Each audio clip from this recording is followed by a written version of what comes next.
ciidamada difaaca Buuhoodle gaar ahaan ciidamada daraawiishta iyo ciidamada beeladyo ayaa saaka kormeer indhaindhayna waxay ku tageen deegaano dhinaca waqooyi ka xiga magaalada Buuhoodle ciidamadan ayaa lugtoodii ugu horeeyay waxay ka bilaabeen deegaanka Hagoogane waxayna markii dambe u gudbeen baliga qadiimiga Kalshaale oo ah bali caana sidoo kale waxay ciidamadan ay socodkooda sidoo kale ciidamadan kormeerkooda waxay ku tageen deegaanada Meegaagale iyo Soo joogto waxayna halka kula kulmeen waxgaradka deegaanadaasi waxayna kala hadleen adkeynta ammaanka iyo xuduudaha gobolka Cayn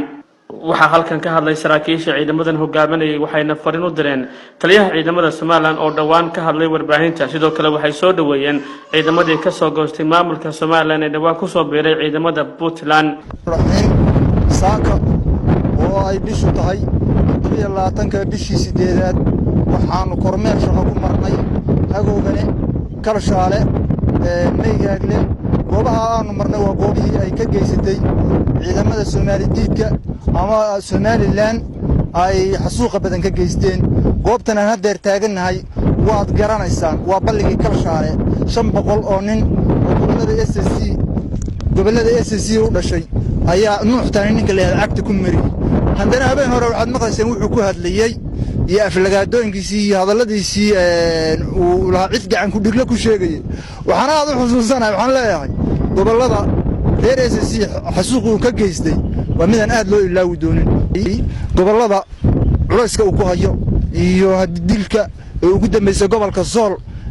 dilalka uu habeen walba ka geysanayo iyo xasuuqa uu ka geysanayo waxaan leenahay in loo diyaar garoobo laga fujiyo cadawga waxaan leenahay gobolada Sool iyo Sanaag iyo Cayn saaka waxaan u diyaarsanahay difaacidooda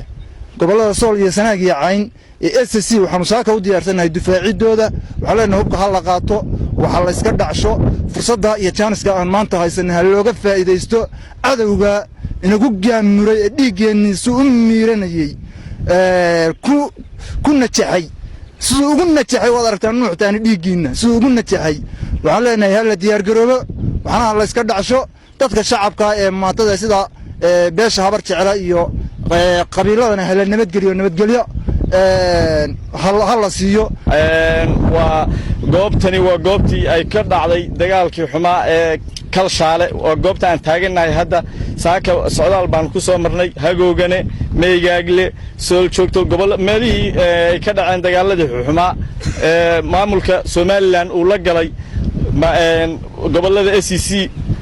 ciidamadan aan wadano waxa weeye waa ciidankii beeleedkii difaaca gobolka Cayn iyo ciidankii Puntland oo isku jira oo difaaca ka midaysan difaaca Buuhoodle oo soo baxay howlgalladii amniga habar jecelo waxaan leenahay nabadgelyada aanu ka shaqeyno nabadgelyadu in laga shaqeeyo waajib weey annagu waxaan u soconaa ama u diyaarsanahay maamulka Soomaaliland inaanu meel kasta u joogaba inaanu ka howlgalno gobolo tiimaana ilaawin halkan ka dhacday dadkii halkan lagu xasuuqay xasuuqiisii maana ilaawin rag ilaaway manihin waxaan leeyahay dadkii uu la hadlayay ninkii habeen hore hadlayay wuxuu la hadlayo waa dhulbahantow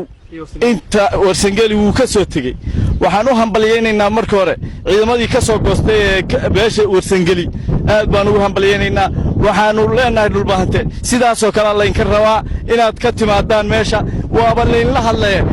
ha sii jooginina meesha layn la hadaliyay waa layn la hadlay naga baxaa lan yiri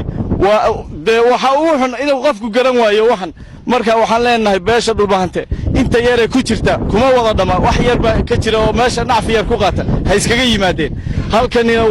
waa garanaysan hadii aad u idmo assalaamu calaykum waraxmatullaahi wabarakaatuh waxaad ismaan su'aalo dhagtar wararka iyo raadiyaha telefishinka caalamiga SBC Buuhoodle